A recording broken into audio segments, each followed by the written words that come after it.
Hello friends, hi అండి అందరికీ. ఈరోజు మన దగ్గరికి గ్లామర్ వెహికల్ సర్వీసింగ్కి అయితే వచ్చిందండి.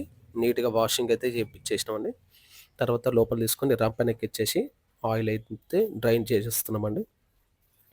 ఆయిల్ ఇప్పిన తర్వాత మళ్ళీ ఆయిల్ రీఫిల్ చేసేసినామండి. తర్వాత చైన్ కండిషన్ బాగాలేదు, కస్టమర్కి చెప్పామండి. కస్టమర్ తర్వాత వేసుకుంటున్నాడు, బడ్జెట్ ప్రాబ్లం. తర్వాత వెనకాల వీల్ ఓపెన్ చేసి బ్రేక్స్ క్లీన్ చేసి పెట్టేసామండి. అలాగే నీట్గా డ్రమ్ రబ్బర్స్ చెక్ చేసి మళ్ళీ వీల్ అనేది రీఫిట్టింగ్ అనేది చేసేస్తున్నామండి. తర్వాత ఎయిర్ ఫిల్టర్ కూడా చెక్ చేస్తామండి. ఎయిర్ ఫిల్టర్ ఓకే అంటే ఎయిర్ ఫిల్టర్ క్లీన్ చేసేసి మళ్ళీ అదే రీఫిట్టింగ్ అయితే వేసేస్తున్నామండి. అయిపోయిన తర్వాత చైన్ అనేది టైట్ చేసేస్తామండి. చైన్ టైట్ చేసిన తర్వాత చైన్ అడ్జస్ట్మెంట్ చూసుకొని మళ్ళీ చైన్ అనేది ఆయిలింగ్ అనేది చేస్తున్నామండి. ఆయిలింగ్ అలాగే గ్రీస్ కూడా పెట్టేసిన తర్వాత ఒక్కసారి ఆయిల్ అనేది చైన్కి పూర్తిగా అప్లై అయ్యేంత వరకు ఆయిల్ అనేది ఇట్లా వేసేసినామండి. ఇలా నీట్గా ఆయిల్ లూప్ చేయడం వల్ల ఏంటంటే చైన్ అనేది స్మూత్ అయిపోతుందండి. సో తర్వాత ఫుట్ రెస్ట్ ఒకటి కంప్లీట్ ఉంటే ఫుట్ రెస్ట్ ఒకటి చేంజ్ చేసేమన్నాడండి కస్టమర్.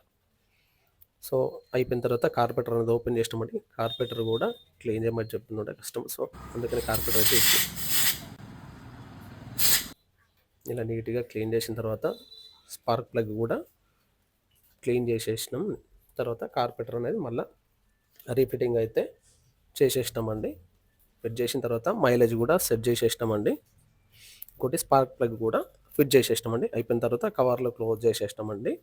తర్వాత ఫ్రంట్ వీల్ ఇప్పేసి ఫ్రంట్ బ్రేక్ షూస్ కూడా చెక్ చేయడం జరిగింది. బ్రేక్ షూస్ బాగుంటే సో అవే బ్రేక్ షూస్ అనేది క్లీన్ చేసేసినామండి.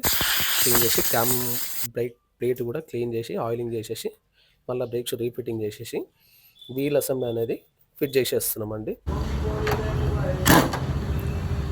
వీల్ ఫిట్ చేసిన తర్వాత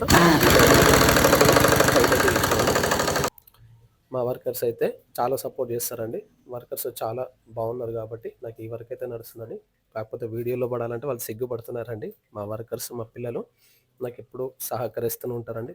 గుడ్ వర్కర్స్. అలాగే బండి మొత్తం కంప్లీట్ అయిపోయిన తర్వాత నీట్గా పాలిష్ అనేది పెట్టేస్తున్నాం అన్నమాట. ఇలా అయితే వచ్చేసిందండి. బైక్ మొత్తం పాలిషింగ్ చేసేసిన తర్వాత పాలిష్ పెట్టిన తర్వాత ఏంటంటే కొంచెం బండికి అట్రాక్షన్ వచ్చేస్తుంది అనమాట, లుక్ చేంజ్ అయిపోతుంది అనమాట. సో అయిపోయిన తర్వాత నీట్గా ఒకసారి ట్రయల్ అనేది వేసి చూసినాం అన్నమాట. సో తర్వాత మళ్ళీ చైన్ అనేది ఒక చిన్న కంప్లైంట్ ఉంటే మళ్ళీ చైన్ వర్క్ అనేది చేయించేస్తున్నాను అనమాట.